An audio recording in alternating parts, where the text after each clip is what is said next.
Today we are going to discuss 12th standard world geography book, world economic geography, और इसको हम human geography भी कह सकते हैं। ठीक है, ये बुक आज हम डिस्कस करने वाले हैं। So I will proceed directly towards the PDF.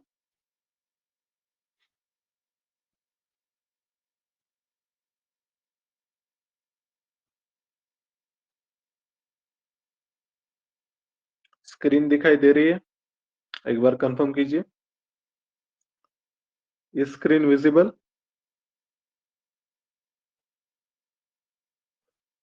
Screen दिखाई दे रही है सभी को? Yes sir. ओके,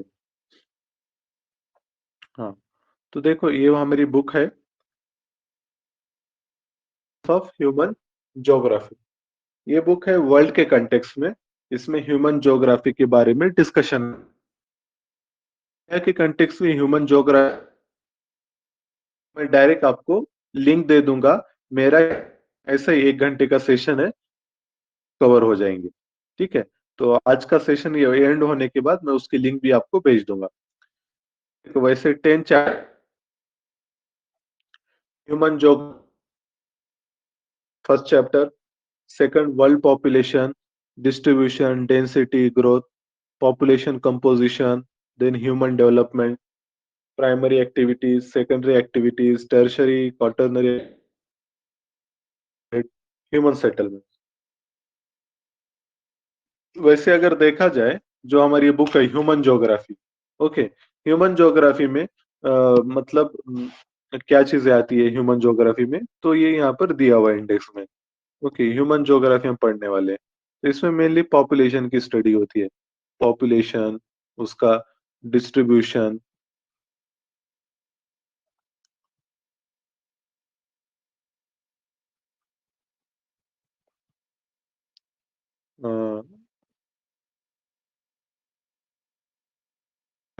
पॉपुलेशन के कंटेक्स्ट में स्टडी होती है।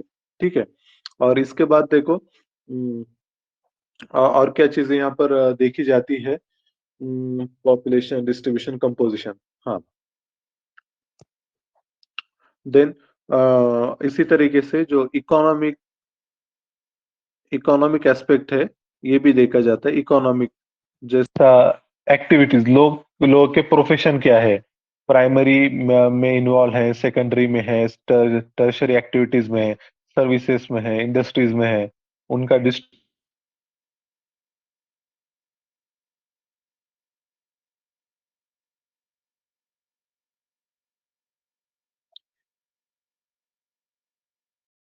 छोटे चैप्टर्स हैं, और सिंपल सिंपल डायरेक्ट पढ़ के भी आप समझ सकते हो।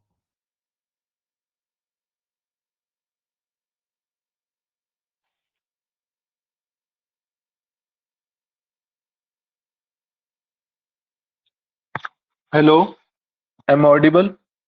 क्या मेरी आवाज आ रही है सभी को? Hello, am audible? एक बार कंफर्म कीजिए, क्या मेरी आवाज आ रही है? हेलो?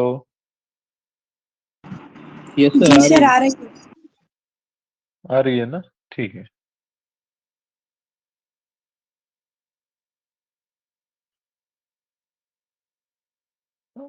हम लोग कहाँ तक डिस्कस कर चुके थे, मतलब कहाँ तक कब सेशन से मेरा एग्जिट हो गया, कोई बताएगा?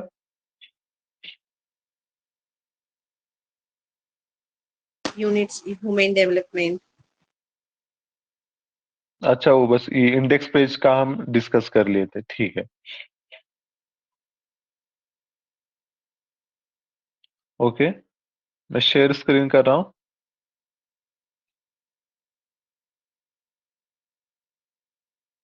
जब भी मैं एग्जिट हुआ ना, तो फौरन मुझको बता देना कॉल करके, क्योंकि यहाँ पर वो बता भी नहीं रहा है, मुझको तो लग रहा है कि मतलब पूरा सेशन चल रहा है। ओके, तो देखो इसके बाद इंडेक्स के बाद हम पहला मतलब सेशन स्टार्ट करेंगे। इसमें क्या है? Human geography. ठीक है, human geography nature and scope, इसके बारे में हमको पढ़ना। देखो यहाँ पर दो डेफिनेशन दी गई है, एक है फिजिकल ज्योग्राफी और दूसरा है human geography. Physical geography studies physical environment and human geography studies relation natural environment and human world. Okay, तो मतलब क्या हुआ, फिजिकल ज्योग्राफी हमने सॉइल्स की स्टडी की है, और ह्यूमन ज्योग्राफी में क्या देखना है हमको, ह्यूमन का और ये जो फिजिकल इन्वायरमेंट है, ये दोनों के बीच में का रिलेशन क्या है, उसको स्टडी करना है। तो ये चीज थी यहाँ पर ह्यूमन ज्योग्राफी। इसके बाद देखो, हमको कुछ थेरीज डिस्कस करना है जो ज्योग्राफी में दिए जाते हैं, काफी इंपॉर्टेंट है, और उनके प्रोपाउंडर भी। जैसा एक सबसे पहले थेरी आती है इन्वायरमेंटल डिटर्मिनिज्म। ये थेरी क्या बोलती है, इन्वायरमेंट डोमिनेट करता है ह्यूमंस को, और ह्यूमन को इन्वायरमेंट के हिसाब से चलना पड़ेगा। ह्यूमन डिपेंडेंट है नेचर पे, और नेचर के पास बहुत फोर्स है, और नेचर जब चाहे कुछ भी कर सकता है। तो ह्यूमन को नेचर के हिसाब से अडॉप्ट करना है, और नेचर शेप करता है ह्यूमंस की सोसाइटी को, कल्चर को, प्रैक्टिसेस को, ट्रेडिशंस को। इसको कहते हैं इन्वायरमेंटल डिटर्मिनिज्म। तो ये जो थ्योरी थी, ये मतलब पहले के जमाने के लिए एप्लीकेबल थी, जब टेक्नोलॉजीज वगैरह ये सब कुछ नहीं थे। और इसका जो प्रोपाउंडर था वो था फ्रेडरिक रेडजेल। नाम याद रखो, जर्मनी का था, फ्रेडरिक रेडजेल। इसके बाद दूसरी थ्योरी आती है पॉसिबिलिज्म। पॉसिबिलिज्म थ्योरी क्या बोलती है कि मतलब ऐसा नहीं रहता इन्वायरमेंटल डिटर्मिनिज्म जैसा बताया गया, बल्कि इन्वायरमेंट ह्यूमन को डोमिनेट नहीं करता, ह्यूमन इन्वायरमेंट को डोमिनेट करता है, और ह्यूमन अपने हिसाब से नेचर को मॉडिफाई करता है। तो ये थ्योरी थी, ये कब आई, जब टेक्नोलॉजी वगैरह डेवलप हो गए और ह्यूमन जब नेचर पे कंट्रोल करने लगा, तब ये चीजें डेवलप हो गई। तो इसको प्रपोज किया था, ये नाम देखो बड़ा है, पॉल वाइडल डेला ब्लश। पॉल वाइडल डेला ब्लश, ये फ्रेंच आदमी था, इसने थ्योरी दी थी पॉसिबिलिज्म की। फिर इसके बाद इसकी भी मॉडिफिकेशन आता है, क्योंकि देखो, भले ही हमारे पास टेक्नोलॉजी है, लेकिन देखो अभी जैसा कोविड-19 आया था, नहीं आई, तो अभी स्ट्रॉन्ग फोर्सेस हैं, ये हर चीज। तो फिर एक नई थ्योरी दी गई, इसके प्रोपाउंडर थे ग्रिफिथ टेलर। ओके, नाम सुना होगा आपने। इन्होंने जो थ्योरी थी उसको कहते हैं नियो डिटर्मिनिज्म, या फिर उसको बोलते हैं स्टॉप एंड गो डिटर्मिनिज्म। तो ये थ्योरी का मतलब क्या होता है कि ह्यूमंस को क्या है, ह्यूमंस हर वक्त नेचर को डोमिनेट नहीं कर सकता।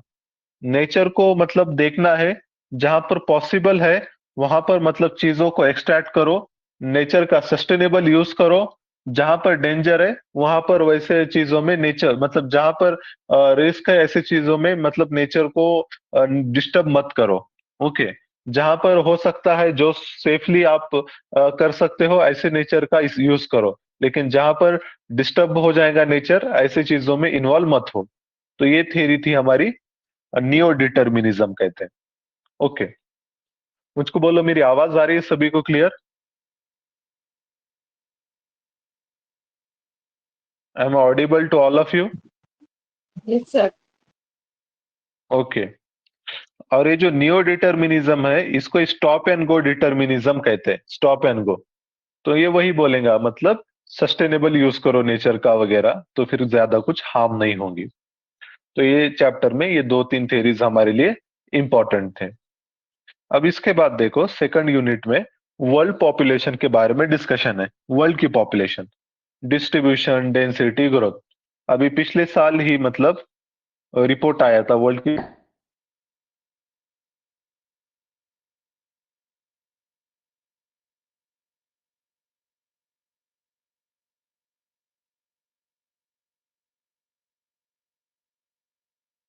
पॉपुलेशन में।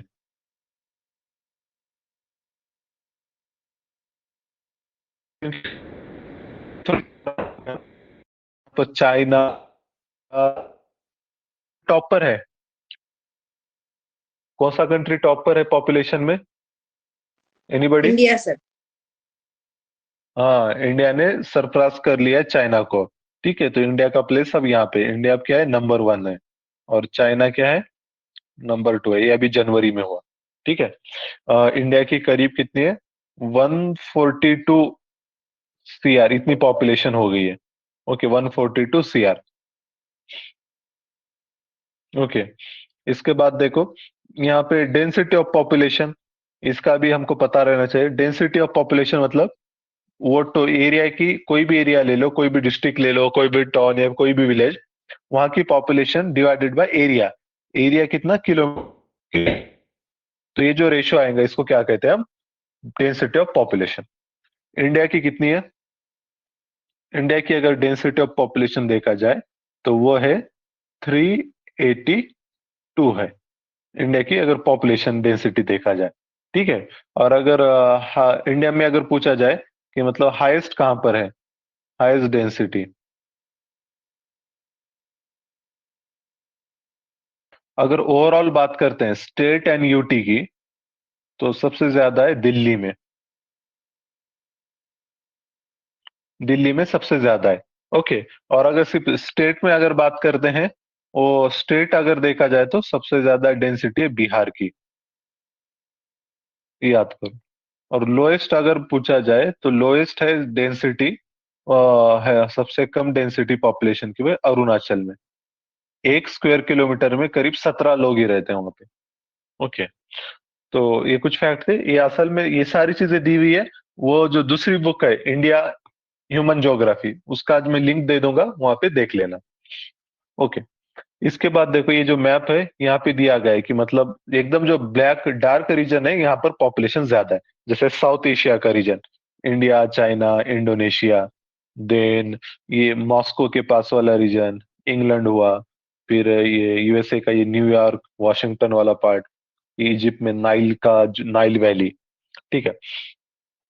अब कौन से फैक्टर्स पॉपुलेशन को इम्पैक्ट करते हैं, तो जैसा अवेलेबिलिटी ऑफ वाटर है, पानी की अवेलेबिलिटी चाहिए, पानी नहीं रहेगा तो पॉपुलेशन भी कम रहेंगे। For example third desert, Sahara desert. Then land forms, अगर माउंटेनियस रीजन है तो फिर पॉपुलेशन कम रहेगी, प्लेन एरिया है तो पॉपुलेशन ज्यादा रहेंगी।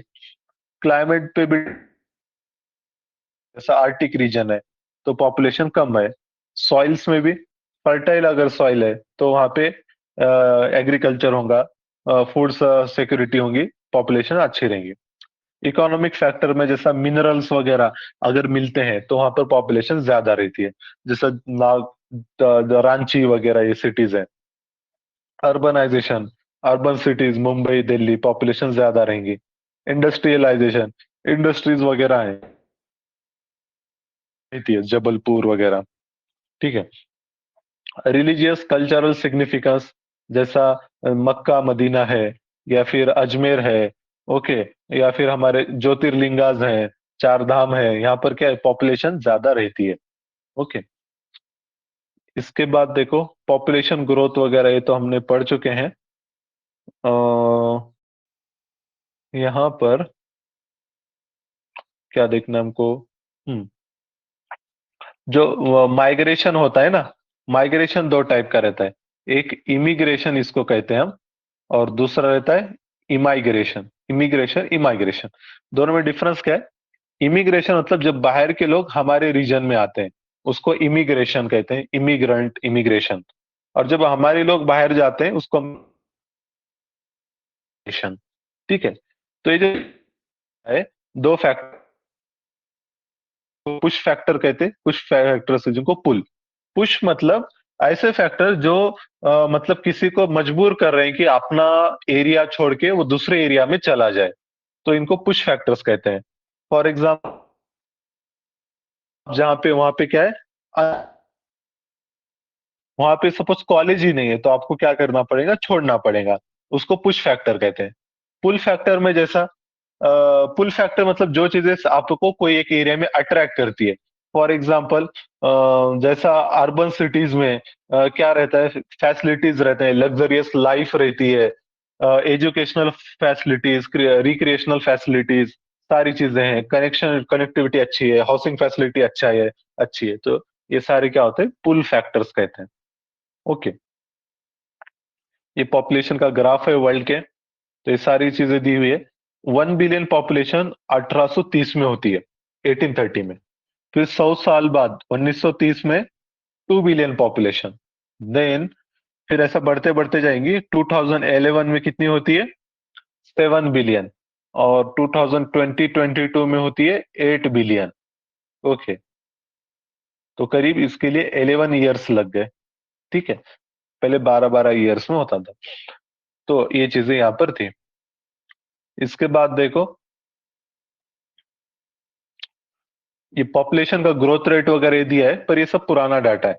ये डाटा के हिसाब से अफ्रीका में सबसे फास्ट ग्रोथ रेट हो रहा है पॉपुलेशन का, 2.4%। ये मतलब एनुअल ग्रोथ रेट है, एक साल में कितनी पॉपुलेशन बढ़ रही है। ठीक है, अब इसके बाद देखो, एक थ्योरी है डेमोग्राफिक ट्रांजिशन थ्योरी। मुझको ये बताओ, मेरी आवाज आ रही है सभी को? Am I audible? Yes sir. Okay, यहाँ पे एक थ्योरी का नाम है डेमोग्राफिक ट्रांजिशन। ये थ्योरी दी थी फ्रैंक नोटेस्टाइन इन्होंने। और ये थ्योरी में क्या दिया गया है, जब कोई एग्रेरियन से अर्बन और इंडस्ट्रियल होती है, तो तब उसकी पॉपुलेशन में क्या चेंजेस होते हैं। ओके, तो ये वाला इसका डायग्राम है। मैं ये डायग्राम को क्या करता हूँ, इधर नीचे आपको ड्रॉ करके बताता हूँ, ताकि आपको और थोड़ा सा अच्छे से समझ में आए। ठीक है, यहाँ पे ड्रॉ करो।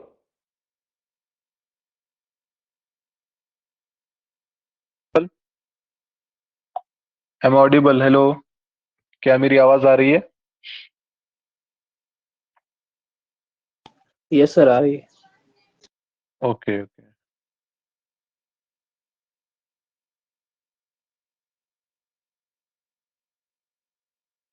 ठीक है। तो मैं आपको वो डेमोग्राफिक ट्रांजिशन थ्योरी उसके बारे में बता रहा था। डेमोग्राफिक ट्रांजिशन थ्योरी, तो इसमें होता क्या है, देखो कोई भी कंट्री जब वो स्टार्ट में क्या रहता है, जब रूरल और एग्रेरियन बेस्ड रहती है, तो वहां पे गरीबी वगैरह बहुत ज्यादा रहेंगी। ह्यूमन लेबर ज्यादा चाहिए रहता है वो कंट्री में, मैन्युअल वर्क रहता है, और बीमारियों की वजह से डेथ रेट भी ज्यादा रहता है। तो स्टार्टिंग के फेज में क्या रहता है, बर्थ रेट भी ज्यादा रहेगा, बाद में धीरे धीरे कम होता है। और डेथ रेट भी पहले के फेज में ज्यादा रहता है। बाद में जैसे जैसा फैसिलिटीज डेवलपमेंट होता है, डेथ रेट तेजी से कम होता है, फिर एक जगह जाके स्टेबल हो जाता है। तो देखा जाए तो पहले क्या रहती है पॉपुलेशन, क्योंकि बर्थ रेट भी ज्यादा है, डेथ रेट भी ज्यादा है, पॉपुलेशन आपकी कम रहेगी। फिर बाद में धीरे धीरे बढ़ते बढ़ते जाती है, फिर इस तरीके से स्टेबल हो जाती है। ओके, तो यहाँ पर देखो, टोटल देर आर 3 फेजेस। ये अगर डायग्राम देखते हो आप, तो यहाँ पर आपको 3 फेजेस दिखाई देंगे। ओके, इसको कहते हैं फेज 1, फेज 2, फेज 3। फेज 1 में क्या है, आपका बर्थ रेट भी ज्यादा है, डेथ रेट भी ज्यादा है, लेकिन तो पॉपुलेशन क्या रहती है आपकी, लो पॉपुलेशन रहती है। फिर सेकंड फेज में क्या होता है, कंट्री जैसे जैसा डेवलप होता है, तो आपका क्या, डेथ रेट कम हो जाए, डेथ रेट, बर्थ रेट जो रहता वो धीरे धीरे कम होता है। मतलब बर्थ रेट का जो डिक्रीज का रेट है वो कम है। मतलब जो पहले 8 बच्चे रहते थे, बाद में क्या होंगे, 4 पे आएंगे, फिर 3 पे आएंगे, फिर 2 पे आएंगे, ऐसा रहता है। और बर्थ रेट क्या हो गया, धीरे धीरे कम हो रहा है। तो इसका रिजल्ट क्या होता है, पॉपुलेशन बढ़ती है। ये फेज में पॉपुलेशन बढ़ेंगे। फिर थर्ड फेज आएगा, जब कंट्री मतलब एकदम अच्छे से डेवलप हो जाती है, इंडस्ट्रियलाइज हो जाती है, सर्विस सेक्टर वगैरह ज्यादा आ जाता है, तो तब क्या होता है, अब बर्थ रेट भी काफी कम हो जाता है। अब मतलब ज्यादा तो पेरेंट 2 बच्चे प्रिफर करते हैं, या कुछ पेरेंट तो एक बच्चा है, कुछ पेरेंट उनको बच्चे ही नहीं चाहिए। तब क्या होता है, डेथ रेट तो ऑलरेडी कम है, बर्थ रेट भी कम हो गया, अब पॉपुलेशन क्या होती है, एक स्टेबल लेवल पे पहुंच जाती है। तो ये थ्योरी है हमारी डेमोग्राफिक ट्रांजिशन थ्योरी।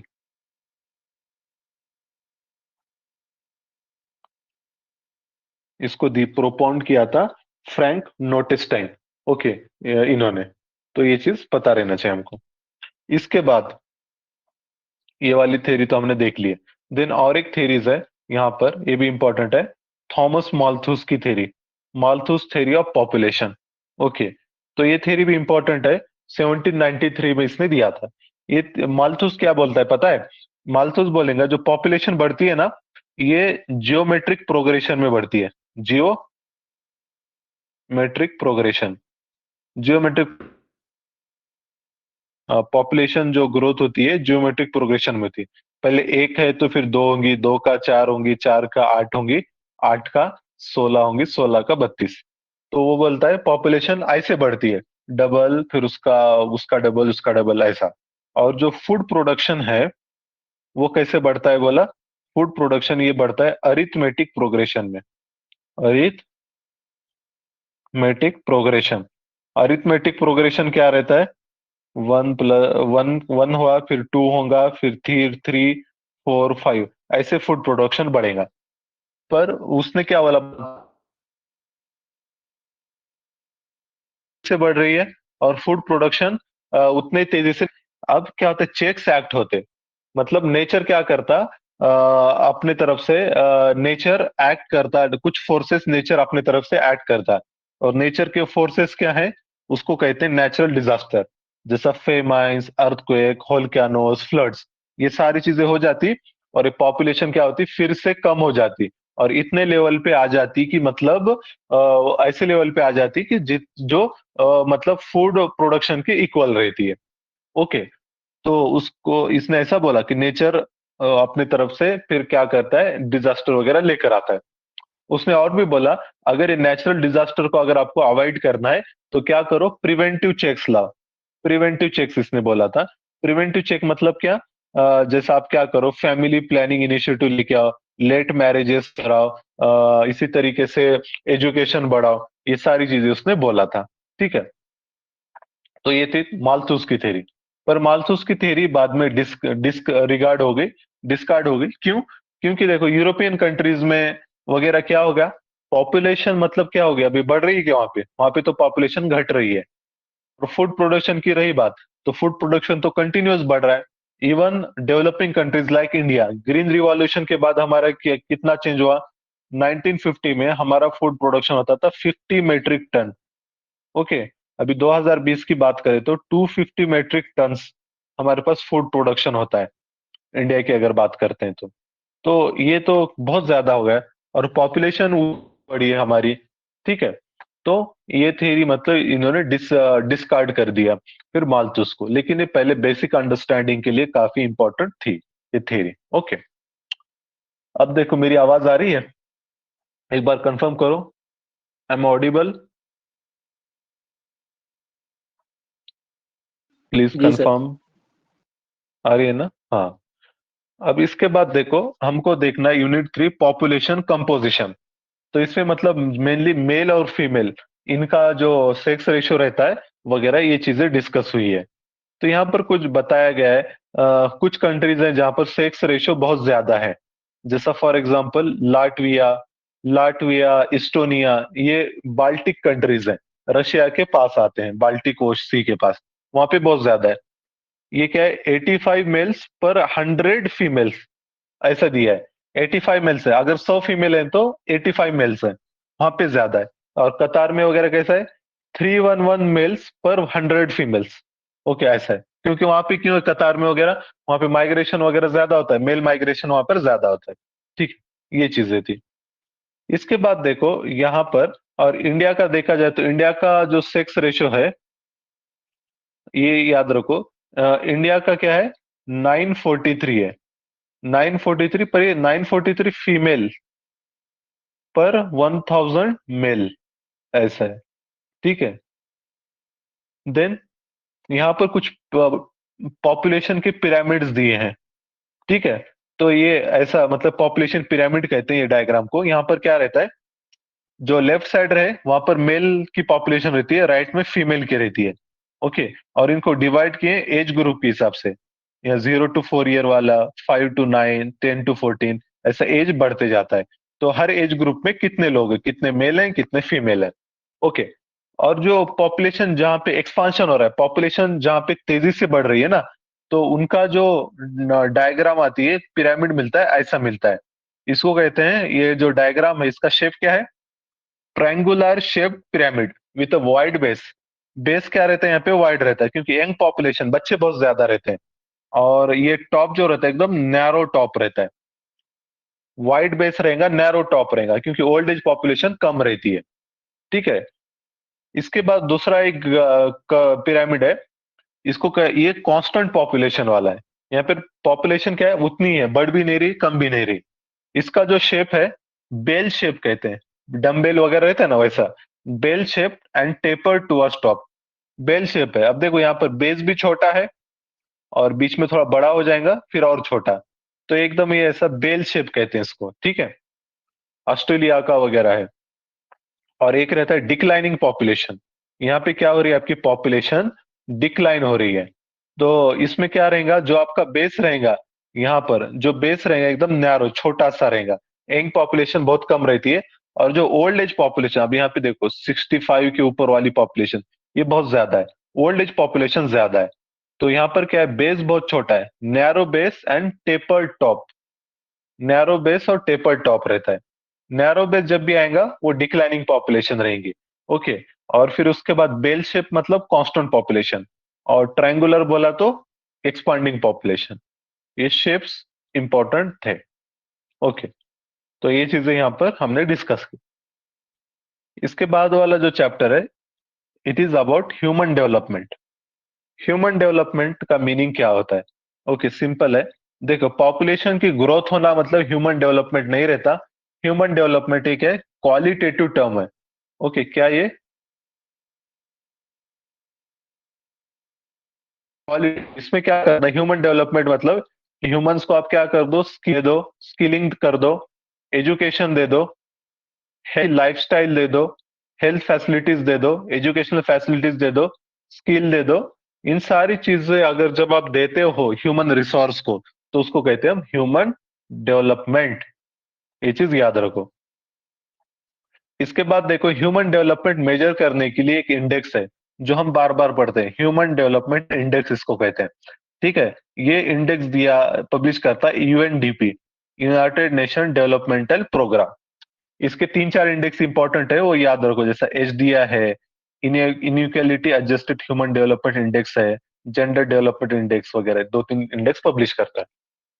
तो ये जो एचडीआई था, इसको सबसे पहले किसने प्रपोज किया? तो महबूबुल हक और प्रोफेसर अमर्त्य सेन। महबूबुल हक पाकिस्तान के हैं और अमर्त्य सेन इंडिया के, इन्होंने प्रपोज किया था ह्यूमन डेवलपमेंट इंडेक्स। ओके, 1990 में ये देते हैं ह्यूमन डेवलपमेंट। तो पहला एचडीआई रिपोर्ट 1990 में आता है, और इसके लिए बाद में प्रोफेसर अमर्त्य सेन को नोबेल दिया गया बाद में। ओके, ये चीज याद रखो ह्यूमन डेवलपमेंट इंडेक्स के बारे में। तो ये हर कंट्री का वगैरह देखा जाता है। यहाँ पर कुछ अप्रोचेस दिए हैं, ह्यूमन डेवलपमेंट किस तरीके से की जा सकती है। तो अलग अलग जो पॉलिटिकल साइंटिस्ट रहते हैं, स्कॉलर्स रहते हैं, इन्होंने अलग अलग राय दी। कुछ लोगों का कहना था एक इनकम अप्रोच बोल के आता है, तो कुछ कर दो, लोगों को इनकम बढ़ा दो, लोगों का, किसी भी तरह से लोगों का इनकम, जब इनकम बढ़ेगा तो लोगों की ऑटोमेटिक क्या होंगी, ह्यूमन डेवलपमेंट होंगी। ओके, ये बोला था। वेलफेयर अप्रोच क्या बोलेगा? वेलफेयर अप्रोच बोलेगा कि गवर्नमेंट ने ज्यादा से ज्यादा एक्सपेंडिचर पब्लिक पे करना चाहिए, थ्रू गवर्नमेंट स्कीम, इंफ्रास्ट्रक्चर, हर फैसिलिटी दे दो लोगों को। तो उसको क्या कहते हैं, वेलफेयर अप्रोच। इसमें क्या रहता है, गवर्नमेंट में ज्यादा एक्सपेंसेस करना चाहिए लोगों पर। तीसरा अप्रोच है बेसिक नीड अप्रोच, ये दिया था इंटरनेशनल लेबर ऑर्गेनाइजेशन। ये क्या बोलेगा कि 6 बेसिक नीड्स हैं, health, education, food, water, sanitation, housing. और ये क्या करना चाहिए, गवर्नमेंट ने देना चाहिए, मतलब ये चीजें पहले लोगों को देना चाहिए, बेसिक नीड्स हैं लोगों के, तो तब फिर बाद में ह्यूमन डेवलपमेंट होगा कोई भी कंट्री का। और एक रहता है कैपेबिलिटी अप्रोच, ये सबसे इंपॉर्टेंट अप्रोच है, ये दिया था अमर्त्य सेन ने। अमर्त्य सेन ने क्या बोले, ये सारी चीजें मत दो, लेकिन लोगों की कैपेबिलिटी बढ़ाओ। कैपेबिलिटी कैसे बढ़ाएंगे, उनको स्किल्स दे दो, वो खुद ब खुद क्या करेंगे, अपना डेवलपमेंट कर लेंगे, अब जॉब ढूंढेंगे, जॉब करेंगे, अपना बिजनेस खोलेंगे। लेकिन क्या है, उनको कैपेबिलिटी, उनको स्किल दे दो, उनकी कैपेबिलिटी, उनकी प्रोडक्टिविटी बढ़ाओ। तो ये कैपेबिलिटी अप्रोच था। तो ऐसे कुछ 4 अप्रोच थे। ओके, जो चारों भी इंपॉर्टेंट है। इसके बाद देखो, आगे जो है अब यहाँ से इकोनॉमिक ज्योग्राफी स्टार्ट हो रहा। अभी तक हमने पॉपुलेशन ज्योग्राफी देखा, अब इकोनॉमिक ज्योग्राफी। इसमें हम प्राइमरी एक्टिविटीज, सेकेंडरी, टर्शरी, ये ऑलरेडी चीजें हमने देखी हुई है, तो वो बस हमको एक बार रिवाइज करना है। जो प्राइमरी सेक्टर में क्या आता है, डायरेक्ट जो बेस्ड ऑन नेचर जो एक्टिविटीज रहते हैं, जैसा क्या रहता, हंटिंग गैदरिंग और मेनली एग्रीकल्चर और क्वेरिंग वगैरह हम डिस्कस करते हैं। तो यहाँ पर वही दिए हंटिंग गैदरिंग के बारे में वगैरह, ठीक है। तो वर्ल्ड के कुछ रीजन है जहां पर क्या है, हंटिंग गैदरिंग वगैरह ज्यादा होती है। ये सूडान ग्रासलैंड वाला रीजन, ये साइबेरिया वाला रीजन, ये अमेजोन के रेन फॉरेस्ट, ये कनाडा का नॉर्थ वाला पार्ट, यहाँ पर ट्राइबल लोग वगैरह रहते हैं, ये लोग हंटिंग गैदरिंग करते हैं। फिर पास्टोरलिज्म, पास्टोरलिज्म में क्या होता है, मतलब लोग जानवरों को पालते हैं। तो इसमें भी दो टाइप के रहते हैं, एक नोमैडिक हर्डिंग, ये अपने जानवरों को लेकर किधर भी चले जाएंगे, इनका फिक्स डायरेक्शन नहीं रहता है। और दूसरा रहता है ट्रांस ह्यूमंस, इनका क्या रहता है, फिक्स पैटर्न रहता है मूवमेंट का। समर में इनकी जगह फिक्स रहती है, कहाँ पे जाना है, विंटर में कहाँ पे जाना है, फिक्स है। ओके, जैसे भोतियाज नाम के यहाँ पे ट्राइब दी हुई है। भोतियाज क्या करते हैं, समर में मतलब क्या करते हैं, हाइट पर जाते हैं, हाइट पर, और विंटर में नीचे रहते हैं वैलीज में।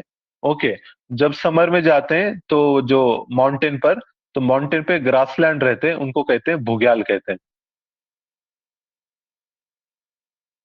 समर ग्रासलैंड, ठीक है। इसी तरीके से यहाँ पे बकरवाल दिया है, बकरवाल समर में जम्मू में जाएंगे और विंटर में कश्मीर में रहते हैं, इसको कहते हैं ट्रांस ह्यूमंस। इसके बाद देखो हमने एग्रीकल्चर में देखा भी था, एग्रीकल्चर में मेनली तीन या चार टाइप हमने देखे थे। सबसे पहले सस्टेनेंस एग्रीकल्चर, इसमें क्या रहता है, सरप्लस प्रोडक्शन नहीं रहता, जितना आप प्रोडक्शन कर रहे हो वो आपके फैमिली नीड्स के लिए यूज हो रहा है। तो उसमें एक था प्रिमिटिव सब्सिस्टेंस, जो ट्राइबल लोग करते हैं, जिसको हम क्या कहते हैं, शिफ्टिंग कल्टीवेशन कहते हैं। ओके, तो ये ट्राइबल लोग मेनली फॉलो करते हैं।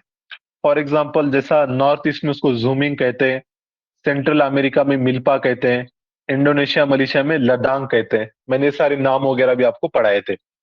देन इंटेंसिव सब्सिस्टेंस एग्रीकल्चर, ये मतलब यहाँ पर होता है, जैसा साउथ एशिया में, खासली इंडिया और चाइना में। मतलब यहाँ पर क्या होगा, लैंड छोटा सा रहता है, 1 हेक्टेयर 2 हेक्टेयर, और उसमें मतलब फैमिली फार्मर, उसकी पूरी फैमिली और लेबरर्स मिलके काम करते हैं, ठीक है। और ये बेस्ट मानसून एरिया में इसको फॉलो होता है। लेकिन यहाँ पर भी प्रोडक्शन क्या रहता है, कम रहता है, ये चीज याद रखो। इंटेंसिव सब्सिस्टेंस एग्रीकल्चर कहते हैं। ओके, पैडी का कल्टीवेशन वगैरह ज्यादा करते हैं। देन इसके बाद एक रहता है प्लांटेशन एग्रीकल्चर, हम बोलते हैं ना चाय के प्लांट, कॉफी के प्लांट। तो ये प्लांटेशन एग्रीकल्चर में क्या होता है, crops are gone for profit, वो कैश क्रॉप वगैरह ये लिए जाते हैं। लार्ज लैंड एरिया, बड़े बड़े 100 हेक्टेयर 150 हेक्टेयर ऐसे लैंड रहते हैं। रिक्वायर्स हाई टेम्परेचर रेनफॉल, तो इसमें जैसा टी आता है आपका, कॉफी आएगा। ओके, ये सारे प्लांटेशन में आते हैं। देन एक रहता है एक्सटेंसिव कमर्शियल ग्रेन कल्टीवेशन। अब यहाँ पे क्या रहता है, बड़े बड़े फार्म्स रहते हैं और मशीनरी का यूज किया जाता है। मैंने आपको बोला था यूएसए में जो प्रेरीज वगैरह जो रीजन है ना, यहाँ पर कमर्शियल ग्रेन कल्टीवेशन होता है, फार्म बड़े बड़े रहते हैं और वहां पर ये सब प्रोडक्शन होता है। यहाँ पर देखो, देर इज लो इल्ड पर एकड़ बट हाई इल्ड पर पर्सन, ये टर्म का मीनिंग समझो। अब कमर्शियल ग्रेन कल्टीवेशन, ऑब्वियस है कि इनके खेत बहुत बड़े बड़े हैं और प्रोडक्शन भी यहाँ पे ज्यादा है, पर यहाँ की सॉइल उतनी फर्टाइल नहीं है, तो इनका क्या है, पर एकड़ वाला जो प्रोडक्शन है वो कम है। लेकिन यील्ड पर पर्सन, मतलब जितने लोग इन्वॉल्व हैं उसके कंपेयर में प्रोडक्शन ज्यादा है। मतलब वहां पे क्या है, पूरा मशीनरी का यूज होता है ना, तो 4-5 हेक्टर माल लेते हैं। अब जैसा अब इंडिया में क्या होता है, इंडिया में तो क्या है, इंटेंसिव सब्सिस्टेंस होता है। तो इंडिया में लैंड क्या रहेगा आपका, बहुत छोटा रहेगा, 1 एकड़। लेकिन वहां पे सॉइल हमारी क्या है, फर्टाइल है। लेकिन वहां पे 1 एकड़ में यहाँ पे 10 लोग काम करते हैं। तो पर पर्सन प्रोडक्शन हमारा कम है, लेकिन पर हेक्टेयर प्रोडक्शन हमारा ज्यादा है, क्योंकि सॉइल हमारी फर्टाइल है। ओके, ये चीज थी। इसके बाद देखो मिक्स्ड फार्मिंग भी होती है। मिक्स्ड फार्मिंग मतलब agriculture plus animal husbandry, agriculture करना और जानवरों को पालना, दोनों एक साथ होते हैं। तो उसको मिक्स्ड फार्मिंग कहते हैं। और एक रहता है मिक्स्ड क्रॉपिंग, इसमें क्या रहता है, multiple crops taking simultaneously, wheat भी ले रहे, सोया भी ले रहे, पल्सेस भी ले रहे, तो एक ही लैंड पे सेम टाइम में अलग अलग क्रॉप लेने को मिक्स्ड क्रॉपिंग कहते हैं। और ये जो था ये मिक्स्ड फार्मिंग है, दोनों में डिफरेंस है, मिक्स्ड क्रॉपिंग मिक्स्ड फार्मिंग, ये चीजें हमने देखा। बाकी देखो इसके बाद डेयरी फार्मिंग वगैरह भी होता है, जो दूध देने वाले जानवर है उनको पाला जाता है। यूरोप का जो वेस्टर्न पार्ट है, ब्रिटेन वगैरह या फिर ऑस्ट्रेलिया का ये वाला पार्ट, और यहाँ पे कनाडा यूएसए बॉर्डर पे डेयरी फार्मिंग होती है, दूध मिल्क प्रोडक्शन वगैरह ज्यादा होता है। ठीक है, पर याद रखो दुनिया का सबसे ज्यादा मिल्क प्रोडक्शन इंडिया में होता है। Okay, highest milk production. यहाँ पर एक टर्म आई है ट्रक फार्मिंग, इसका मीनिंग, यहाँ पर मेनली जो फार्मिंग की जाती है, तो पुणे से यहाँ पे नजदीकी कोई विलेज रहेगा, यहाँ पर करते हैं। इसका मेन पर्पस क्या है, यहाँ से वेजिटेबल का सप्लाई करना है तो सिटी को। ओके, और जो डिस्टेंस रहता है वो विलेज का एट मैक्स 1 नाइट डिस्टेंस में कवर किया जाए, इतना रहता है ट्रक से, तो इसलिए इसको ट्रक फार्मिंग कहते हैं। यहाँ पे जो पे सब्जी आएंगी ट्रक से यहाँ पे सिटीज में भेजी जाती है डेली बेसिस पे, इसको ट्रक फार्मिंग कहते हैं। ओके, मेरी आवाज क्लियर है सभी को? Am audible to all of you? एक बार कंफर्म करो। Hello, Yes, yes sir. Sir. आ रही है ना आवाज? अब इसके बाद जो आती है कोऑपरेटिव फार्मिंग, ये टर्म एक आती है। कोऑपरेटिव फार्मिंग क्या करते हैं, जो फार्मर्स रहते हैं, अब एक 8-10 फार्मर्स हैं, तो ये लोग क्या करेंगे, अपने कंबाइन फार्मिंग करते हैं, मतलब अपने फार्म्स में एक ही टाइप का प्रोडक्शन वगैरह लेंगे, और सबके जो, मेरे किसी के पास ट्रैक्टर है, किसी के पास वेल है पानी की, वो चीजों का कलेक्टिव यूज करेंगे। ये जो कलेक्टिव फार्मिंग है, इसको ही क्या कहते हैं, कोऑपरेटिव फार्मिंग कहते हैं। रशिया में, क्योंकि पहले कम्युनिस्ट गवर्नमेंट थी, तो वहां पे ऐसा करते थे, पूरा क्या किए थे, नेशनलाइज किए थे एग्रीकल्चर को, और सारा लैंड गवर्नमेंट का रहेगा, सोसाइटी का रहेगा, और सब लोग मिलके काम करेंगे। वो जो कलेक्टिव फार्मिंग मॉडल था रशिया का, उसको कहते हैं कोलकोज। कलेक्टिव फार्मिंग मॉडल जो पहले रशिया में चलता था, यूएसएसआर में, उसको कोलकोज कहते हैं। ओके, इसका माइनिंग वगैरह उसके टाइप्स तो हमने पहले डिस्कस कर चुके हैं। सेकेंडरी एक्टिविटीज, इसमें क्या आता है, मैन्युफैक्चरिंग वगैरह ये चीजें आती है। ठीक है, तो कुछ खास है तो वही देखेंगे हम यहाँ पर। यहाँ पर एक टर्म आई है देखो, फुट लूज इंडस्ट्री, ये पहले मैं बताई हुई थी। ऐसे इंडस्ट्रीज रहते हैं जहां पर, मतलब जिनको लोकेशन स्पेसिफिक नहीं रहते, किधर भी आप इजीली इस्टेब्लिश कर सकते हो। जैसा सॉफ्टवेयर इंडस्ट्रीज रहते हैं, कंप्यूटर सॉफ्टवेयर बनाने वाले, बस आपको एक लैपटॉप की जरूरत है। फिर डायमंड इंडस्ट्री है, कंप्यूटर चिप्स बनाने वाले वगैरह, ये ऐसे इंडस्ट्री किधर भी आप इस्टेब्लिश कर सकते हो। बाकी जो इंडस्ट्रीज हैं, वो मतलब कन्वेंशनल इंडस्ट्रीज, उनके लिए बहुत सारे फैक्टर्स रहते हैं। ये फैक्टर्स भी मैंने आपको पढ़ाए थे, जो लोकेशन डिसाइड करते हैं इंडस्ट्री का, जैसा एक्सेस टू मार्केट है, रॉ मटेरियल की अवेलेबिलिटी है, लेबर सप्लाई है, एनर्जी सप्लाई है, ट्रांसपोर्टेशन, कम्युनिकेशन, गवर्नमेंट पॉलिसी वगैरह। तो इन सारी चीजों को देखा जाता है जब भी कोई इंडस्ट्री वगैरह बनाई जाती है। ओके, तो इसमें कुछ ज्यादा इतनी इंपॉर्टेंट चीजें तो वैसे है नहीं। यहाँ पर एक टर्म आई है बेसिक इंडस्ट्रीज। बेसिक इंडस्ट्रीज का मीनिंग क्या होता है, the industry whose products are use to make other goods by using them as raw material. जैसा एक यहाँ पे एग्जांपल दिया, आयरन एंड स्टील इंडस्ट्री, कोई एक स्टील पावर प्लांट है, वो क्या बनाता है, स्टील के रॉड्स बनाता है, स्टील के प्लेट्स बनाता है।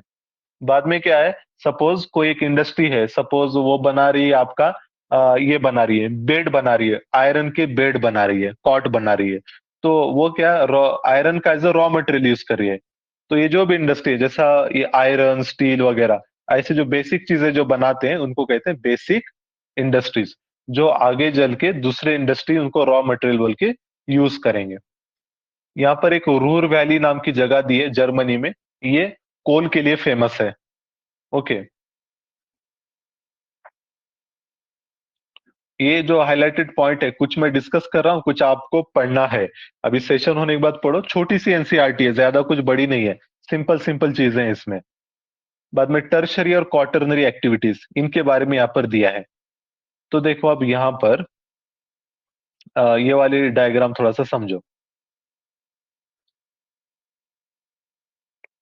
टर्शरी और क्वार्टरनरी एक्टिविटीज, ओके। देखो ये टर्शरी, क्वार्टरनरी और क्वीनरी, ये तीनों सेक्टर को सर्विस सेक्टर में ही आते हैं। सर्विस सेक्टर, सर्विस प्रोवाइडर्स हैं। टर्शरी एक्टिविटीज में क्या क्या आता है? ट्रेड एंड कॉमर्स आएगा, जो कॉमर्स हो रहा है, ट्रेड हो रहा है। Transport, transportation services, rail, road, water, air, ये सभी। कम्युनिकेशन सर्विसेज, ये सारी भी। और बाकी दूसरे सर्विसेज जैसा बैंकिंग, इंश्योरेंस वगैरह। तो ये सारे क्या में आते हैं? टर्शरी एक्टिविटीज में आते हैं। क्वार्टरनरी एक्टिविटीज में क्या आएंगे? जैसा रिसर्च होता है, डेवलपमेंट होता है, जैसा हमारा डीआरडीओ है, सीएसआईआर है, और इंफॉर्मेशन बेस्ड जो एक्टिविटीज रहते हैं वो क्वार्टरनरी सेक्टर में आते हैं। और एक रहता है क्वीनरी। क्वीनरी मतलब ये सबसे हाईएस्ट लेवल के जो डिसीजन मेकिंग होते, पॉलिसी फॉर्मुलेशन होते, थिंक टैंक्स जो रहते हैं, नीति आयोग वगैरह, डिसीजन मेकर्स, कंपनी का बोर्ड ऑफ डायरेक्टर्स वगैरह, ये जो काम करते हैं उनको क्वीनरी एक्टिविटीज कहते हैं। ये डिसीजन मेकिंग वगैरह आता है इसमें। क्वार्टरनरी में रिसर्च डेवलपमेंट, टर्शरी में ट्रांसपोर्ट, ट्रेड, कम्युनिकेशन। ओके, तो ये चीजें समझ लो। ये सर्विस सेक्टर में तीन चीजें आती है। इसके बाद देखो क्या था यहाँ पर।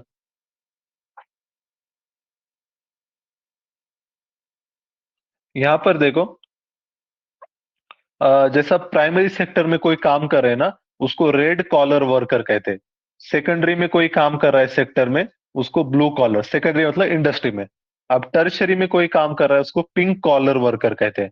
क्वार्टरनरी में कोई काम कर रहा है, उसको व्हाइट कॉलर। क्वीनरी में कोई काम कर रहा है तो उसको गोल्ड कॉलर।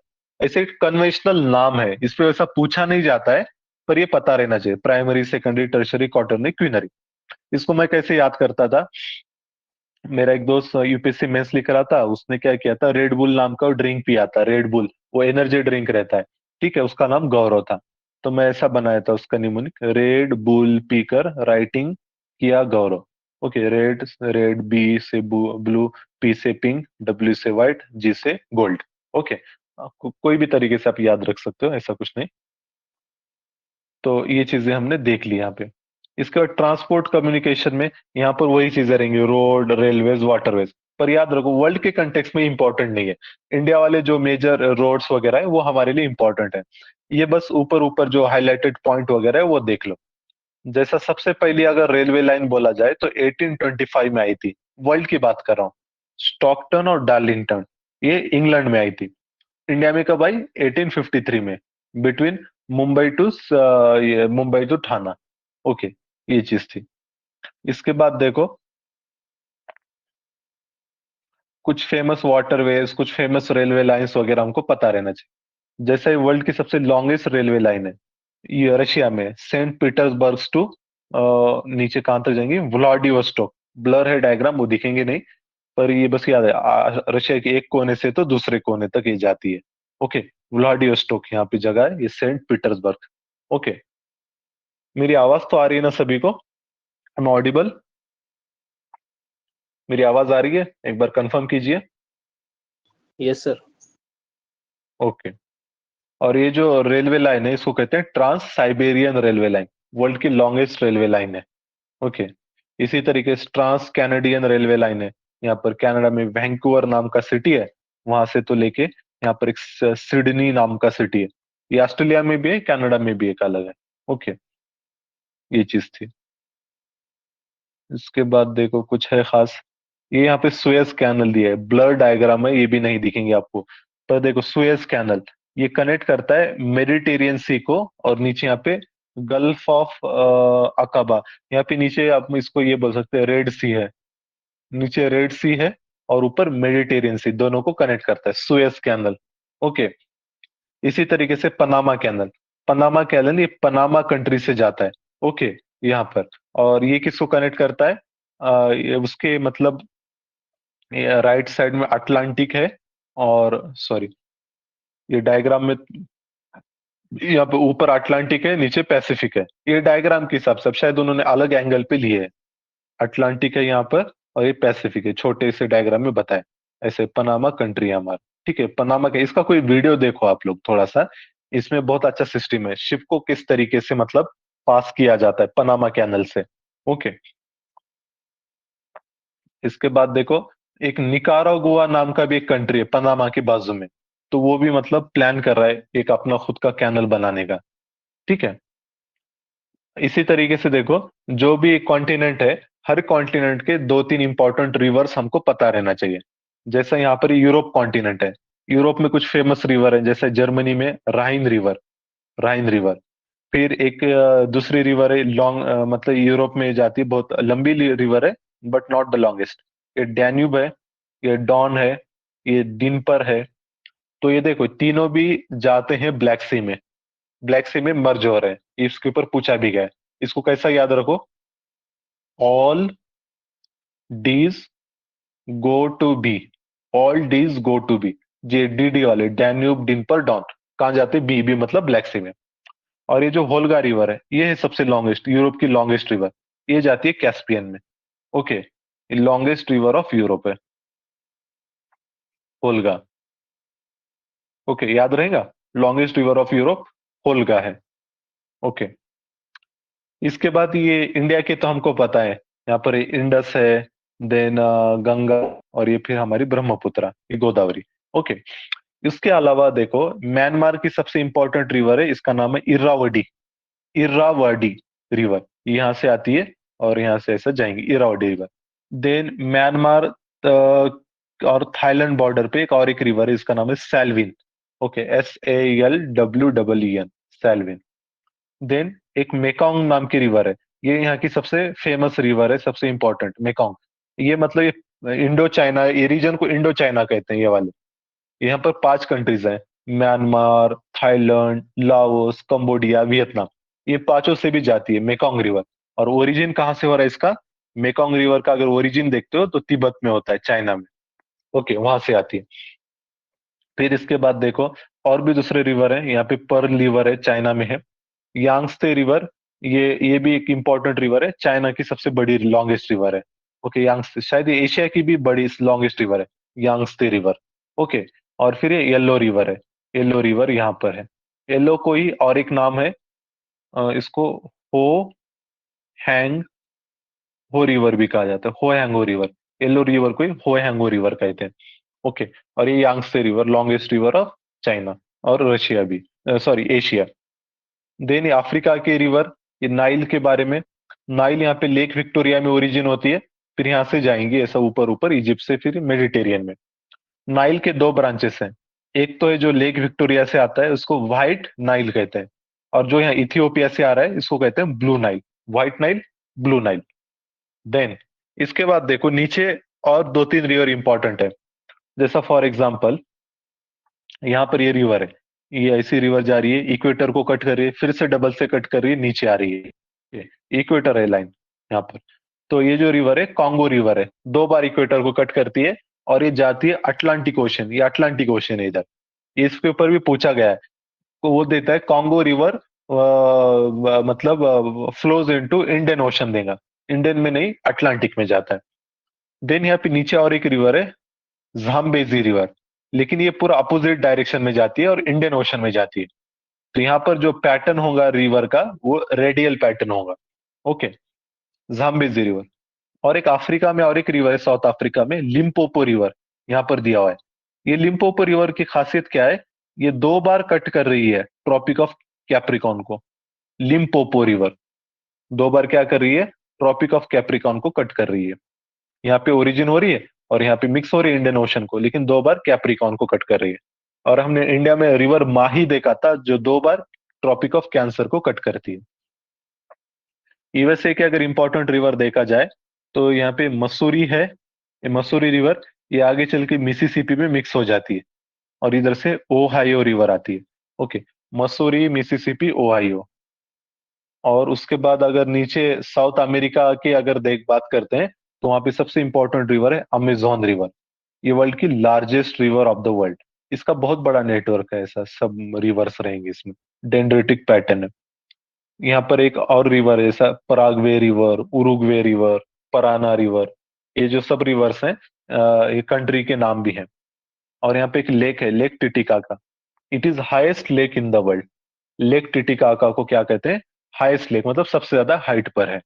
ओके, तो ये जो रिवर्स था ये हमने देख लिया। इसी तरीके से देखो, ऑयल सप्लाई, गैस सप्लाई के लिए भी क्या रहते हैं? पाइपलाइंस रहते हैं बड़े बड़े। तो वैसे एक पाइपलाइन है बिग इंच, बिग इंच नाम की पाइपलाइन है। ये कहाँ पर है? मतलब यूएसए में। यूएसए ऐसा अपना कंट्री है ना, तो यूएसए के एक कोने से दूसरे कोने तक ऑयल, पेट्रोल सप्लाई करने के लिए ये पाइपलाइन बनाएगी। इसका नाम है big inch. Okay, big inch, little big inch. और इसी तरीके से और एक है पावर ऑफ साइबेरिया नाम की। ये पावर ऑफ साइबेरिया, ये भी पाइपलाइन है, नेचुरल गैस की है। ये जाती है रशिया से चाइना। साइबेरिया में नेचुरल गैस ज्यादा मिलती है, ये रशिया से जाएंगी China. Okay, natural gas pipeline है।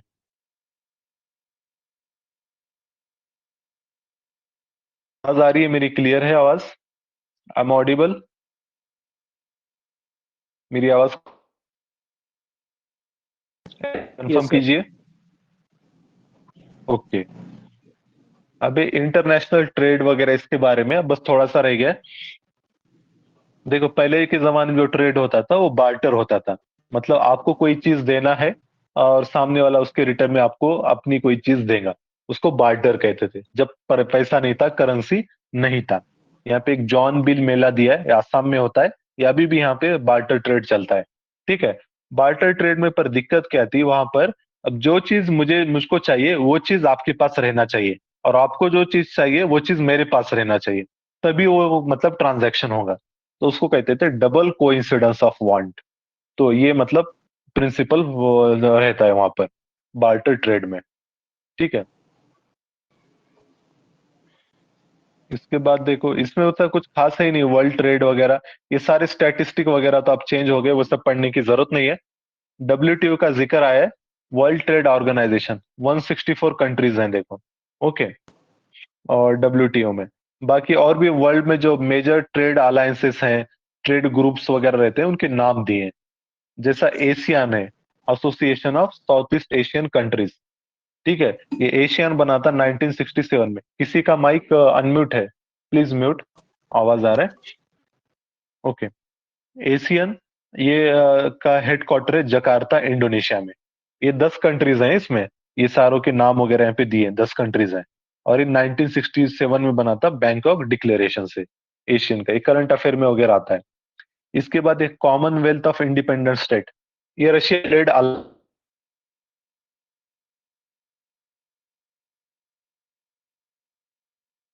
जैसा यू, और कॉमनवेल्थ ऑफ इंडिपेंडेंट स्टेट्स ये रशिया का है। ओके, रशिया के जो अलाइड कंट्रीज है उनका है। यूरोपियन यूनियन तो हमको पता है, ये इसका हेडक्वार्टर ब्रुसेल्स बेल्जियम में है। ये बनाया गया था 1992 में, और जो ट्रिटी से बनाया गया था उसका नाम है मास्ट्रिच ट्रिटी। ओके, 27 मेंबर है मास्ट्रिच ट्रिटी। फिर जैसा ओपेक है, organisation of petroleum exporting countries. Okay, इसका हेडक्वार्टर है वियन्ना, ऑस्ट्रिया में। 13 कंट्रीज हैं इसमें, और इसको बनाया गया 1960 में। ये 49 ही गलत डेट है, 1960 में इसको बनाया गया। OPEC, organisation of petroleum exporting countries. Then SAFTA, South Asian free trade agreement, ये है अंडर सार्क। और जो साफ्टा एग्रीमेंट इंप्लीमेंट हुआ 2006 में। साफ्टा एग्रीमेंट की बात करें, वैसे अगर सार्क अगर पूछा जाए, सार्क कब आया हमारा? South Asian association for regional cooperation, ये आता है 1985 में। ओके, ये याद रखो। और फिर NAFTA, north American free trade association, ये फ्री ट्रेड एग्रीमेंट है between USA, Canada, Mexico. Okay, तो ये कुछ मेजर ट्रेड ब्लॉक्स वगैरह थे वर्ल्ड के, जो अभी हमने डिस्कस किए। ठीक है, इसके बाद देखो, यहाँ पर पोर्ट्स के टाइप्स वगैरह दिए हैं। ये बस आप लोग थोड़ा सा इसको एक बार पढ़ लो, आपको समझ में आएगा। अलग अलग पोर्ट जो रहते हैं उनके टाइप्स। इनलैंड पोर्ट, जो मतलब रिवर के ऊपर रहते हैं, डायरेक्टली ओशन पे नहीं, रिवर पे रहेंगे। आउटपोर्ट मतलब, जैसा फॉर एग्जांपल हमारे पास क्या है, कोलकाता थोड़ा सा इंटीरियर में, तो हल्दिया एक अलग से पोर्ट बना है, जो एकदम बे ऑफ बंगाल के कोस्ट पे ही है, तो उसको आउटपोर्ट कहेंगे। ऑयल पोर्ट जहां से ऑयल का क्या होता है, एक्सपोर्ट होता है ज्यादा, जैसा मरैकेबू वेनेजुएला में है। ओके। पोर्ट ऑफ कॉल मतलब ऐसे रहते हैं जहाँ पे शिप्स वगैरह क्या करते, रेस्ट लेते हैं, शिप्स का रिफ्यूलिंग वगैरह होता है, तो उसको पोर्ट ऑफ कॉल कहते हैं। फिर एक एंट्री पोर्ट बोल के रहता है, तो यहाँ पर क्या होते हैं, बड़े बड़े शिप्स जो आते हैं वो पोर्ट पे जाते हैं और वहां पे अपना माल खाली करते हैं, फिर वहां से दूसरे पोर्ट को जाता है, जैसे सिंगापुर वगैरह, कोलंबो। फिर कुछ नवाल पोर्ट्स वगैरह रहते हैं जिसमें नेवी के वगैरह स्टेशंस रहते हैं। ओके। इसके बाद देखो ह्यूमन सेटलमेंट के बारे में यहाँ पर डिस्कशन है। ह्यूमन सेटलमेंट मेनली दो टाइप के सेटलमेंट रहते हैं, ये हमने देखा भी था। एक तो रहता है कॉम्पैक्ट और न्यूक्लिएटेड। इसमें क्या रहेंगे, जो आपके घर रहते हैं एकदम नजदीक नजदीक रहते हैं, बहुत ही कंजेस्टेड कॉम्पैक्ट रहते हैं, जैसे सिटीज में वगैरह, या फिर नॉर्थ इंडिया में देखो, यूपी बिहार में एकदम नजदीक नजदीक घर रहेंगे। इसको कहते हैं कॉम्पैक्ट और न्यूक्लिएटेड सेटलमेंट। और दूसरा रहता है डिस्पर्स सेटलमेंट। डिस्पर्स में कैसा रहता है, यहाँ पर घर एक दूसरे से दूर दूर रहते हैं, स्कैटर्ड रहते हैं, जैसा हिली एरिया, माउंटेनियस रीजन में या डेजर्ट में आपको डिस्पर्स सेटलमेंट मिलेंगे। ओके। तो ये चीजें यहाँ पर थी। बाकी की रूलर पैटर्न्स हैं, उसके अलग अलग शेप में भी रहते हैं। लीनियर पैटर्न, रोड के एक साइड में रहेंगे। क्रॉस शेप, दो अगर रोड का जंक्शन है तो वहां पर ये स्टार शेप ऐसा मिलेगा, दो से ज्यादा रोड है। ये टी शेप है, ये सर्कुलर है, कोई लेक वगैरह रहेगा तो सर्कुलर पैटर्न, जैसे यहाँ पर दल लेक है उसके आसपास की बस्ती। ओके। तो ये भी अलग अलग पैटर्न रहते हैं सेटलमेंट के। देन, हेलो, मेरी आवाज आ रही है? Hello, I am audible to you? एक बार कंफर्म कीजिए। Yes, sir. Okay okay. बस अभी थोड़ा सा, एक 5-6 मिनट लगेंगे, हमारा ये बुक खत्म हो जाएंगी, ठीक है।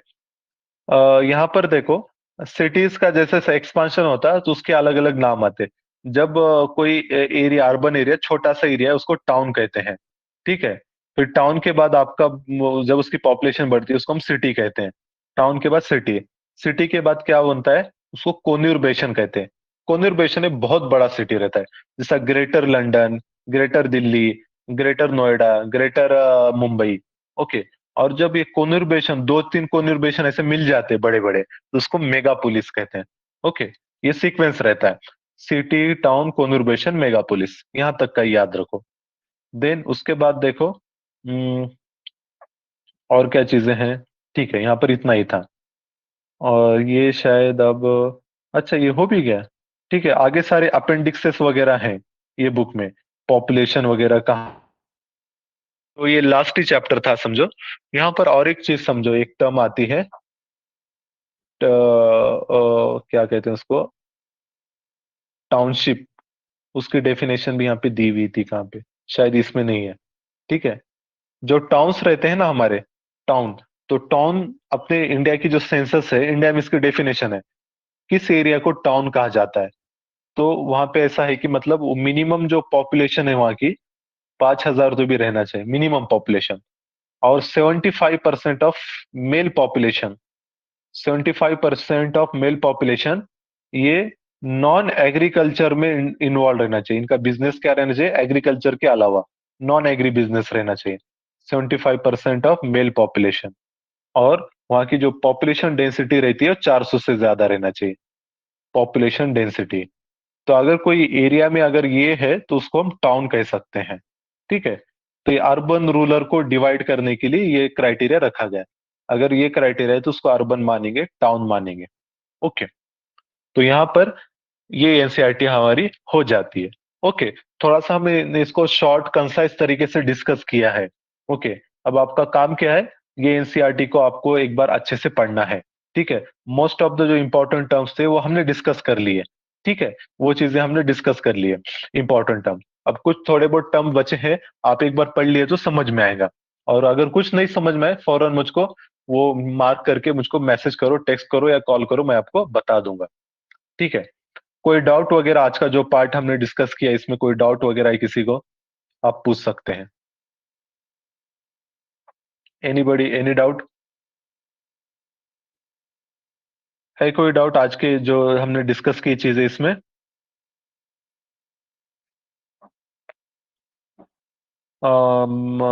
बशीर, तमहीना, सादिका, मिसबा, सब ठीक है, क्लियर है सब? Sir geography okay. क्लासेस अभी है सर? नहीं, ये अपना लास्ट क्लास था, समझो आज अपने हो गया। ओके एक बुक बची है एनसीईआरटी की, पर वो 1 घंटे की है वो भी, तो उसका मैं लिंक आपको भेज दूंगा। वो वीडियो आप देखना, मैंने ही पढ़ा है 1 घंटे में ही। एक दूसरी बुक है इंडिया की ज्योग्राफी की, इंडिया पॉपुलेशन ज्योग्राफी की, ठीक है, जैसे वर्ल्ड की देखी ना, ऐसे सेम पैटर्न में वो भी है, ठीक है, तो वो आप देख लेना, ठीक है। और कोई बात किसी को पूछना है? सर, ज्योग्राफी की टेस्ट सीरीज कब रखेंगे सर? ज्योग्राफी टेस्ट सीरीज ना, अभी शायद मोहसिन सर कराने वाले हैं टेस्ट। तो मैं मोहसिन सर से डिस्कस करके देखता हूँ। अगर ज्योग्राफी की टेस्ट है तो उसका डिस्कशन, टेस्ट वगैरह कराएंगे, डिस्कशन भी कराएंगे, ठीक है। मैं एक बार मोहसिन सर से कंफर्म करना पड़ेगा, ठीक है, तो उसके टेस्ट भी कुछ करते हैं। और कोई बात, किसी का कोई डाउट वगैरह? ठीक है। तो फिर